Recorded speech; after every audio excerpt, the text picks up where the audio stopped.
my legs will be a little bit extended, and he certainly could take advantage. So let's run through this again.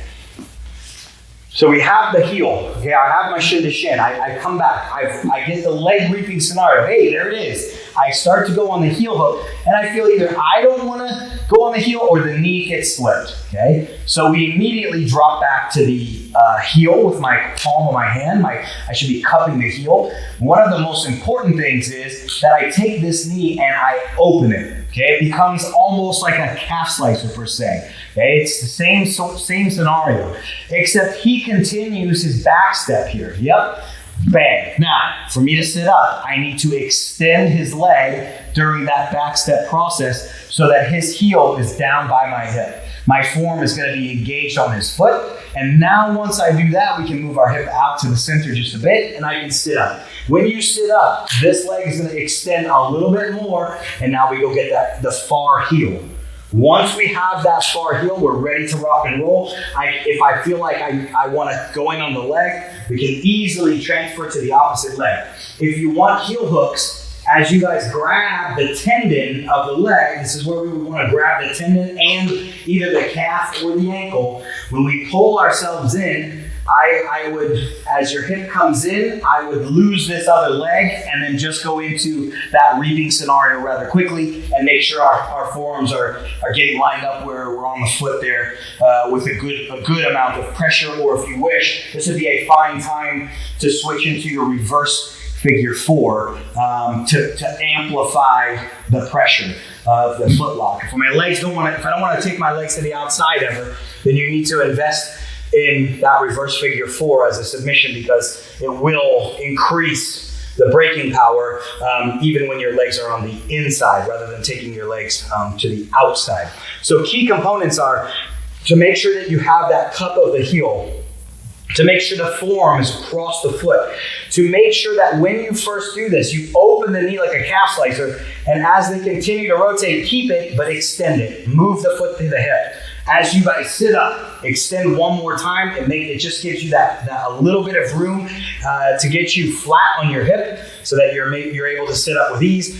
And then we monitor the situation. I want to control both of the legs before I let go of one and begin getting to the top. So this time we go into the top instead of going in on our leg. So I get to that same scenario, very good reaping scenario. This time we open, I extend, now I got both legs, and now I'm just gonna get rid of this one, come up to the top. Make sure this leg gets out of harm's way so there is no way for him to get inside with this side, and now we're ready to start our passing campaign there. So great attack from shin to shin, get the reap, and use this as a motive to get in on the far leg or a nice standard sweep.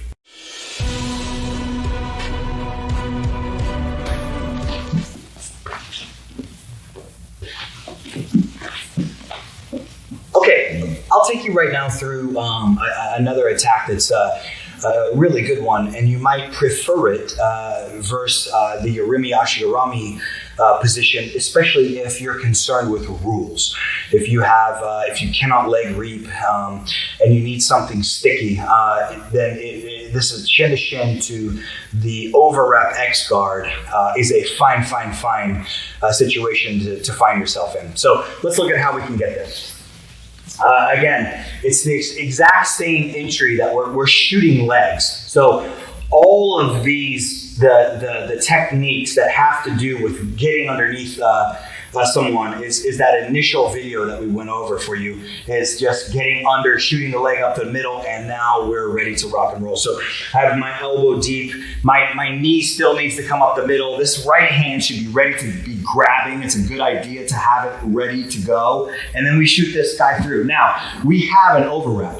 So shin to shin, you're always gonna have that ability to just grab an overwrap, okay? That makes it really simple to just thread this inside leg through to the hip, and then we obviously have our front hook laced at the knee, and now we have an overwrap X guard, okay? And if I had this leg, it will be an easy sweep to do, which I'll show you right now. But let's talk a little bit more about this overwrap X position, some goals in the overwrap X position. Remember, in the X guard, overwrap, and full X guard, which would be a scoop of the leg, one of my main goals is to have him off balance at all times. The minute that he has his weight in his feet and is not moving, or there is no sense of off balancing, then that is the moment that he can defend my X guard, or in this case, my overwrap X. So when we have this overwrap X, I need to be moving my training partner at all times using my left hook on the hip. This pushes, extends and pushes backwards. My right hook at the knee, which pushes and pulls, extends and pulls. And my left knee back here behind his leg, which turns him and as well extends. This knee can carry a large amount of weight if he begins to squat, okay? But yeah, it's a very simple thing to carry weight with my left knee, okay? But mind you, we must be moving him during all times.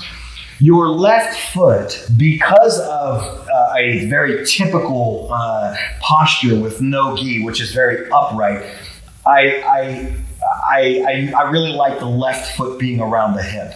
If Lance bends his upper body down, for instance, if he's looking to grab my head or things like this is more typical of the gi, then my right foot could be used as a short hook, okay? And then it gets real grip on his waist. And that way we can begin lifting him straight up and down. This is a very useful tool when he is bent down. I'm able to carry his weight and lift him and move him around quite well. But you'll notice that if his posture is upright, that the short hook becomes a little dangerous, so to speak. And what I mean by dangerous is it just gets slippery and there's really no grip there. His body's very upright. So when there's an upright posture, I prefer and I teach, I'm an advocate of keeping this foot over on the far hip, right? Make sure that we are using our legs for what they're good for here. Remember, we can always reap the leg. We can always go ashigarami. All that stuff is right here.